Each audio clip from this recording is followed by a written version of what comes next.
No dia da transparência, Corinthians atualiza valores da dívida para 2,3 bilhões. Eita. Nesta sexta-feira, o Corinthians realizou o dia da transparência, em que foi apresentado o balanço financeiro do primeiro semestre da gestão do presidente Augusto Melo. Além do mandatário, participaram da coletiva o secretário-geral Vinícius Cascone, o diretor financeiro Pedro Silveira e o diretor jurídico Leonardo Patalião e o executivo Fred Luiz. O valor da dívida atualizado ficou na casa de 2,3 bilhões de reais. O montante é dividido em oneroso 224 milhões de reais. Neoquímica Arena, 710 milhões de reais, e parcelamento tributário de 676 milhões de reais. O primeiro é referente, de acordo com Pedro Silveira, aos valores pagos para fornecedores em empréstimos, parte do tributário vencido e direito de imagem atrasado. No final de 2023, a garantia era equivalente a 2,189 milhões de reais, contabilizando o oneroso 675 milhões de reais. Neoquímica Arena, 703 milhões, parcelamento tributário 591 milhões de reais e fiscal são provisionado, contabilizado 220 milhões de reais.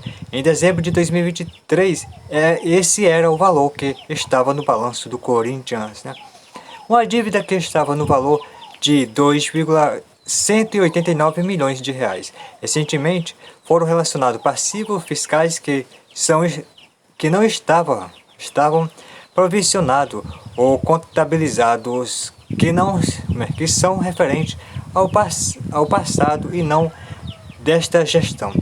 São 220 milhões que em breve estarão sendo adicionados ao balanço e que parte desta dívida municipal é parte federal. Então a dívida brutal do Corinthians no final de 2023 era de 2,189 bilhões, explicou Pedro Silveira. Outros valores expostos durante a coletiva de imprensa foram os da janela de transferência do meio do ano. Em vendas, o Corinthians arrecadou 80 milhões com a saída de Raul Gustavo, Fausto Vera e Wesley e Carlos Miguel. Para o cálculo é considerado economia de custo e receita com venda. Entre compras e empréstimo, o Timão desembolsou 61 milhões com custo econômico e salários. No meio do ano, André Ramalho, Thales Magno, Alex Santana, Hugo Souza, Charles, José Martins, Hector Hernandes, Memphis Depay e André Carrilho. O resultado foi um lucro de 19 milhões. A gente traz um superávit de 39 milhões, onde o Corinthians neste ano está economizando 19 milhões de reais, quando a gente começou a janela de custos que a gente teria.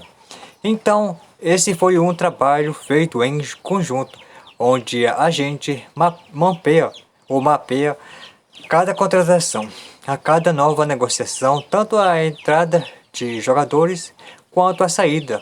Foi um trabalho muito intenso para que a gente controlasse e tivesse o máximo os 20 milhões de adicionar ao período de gestão ou de gasto a mais finalizou. É válido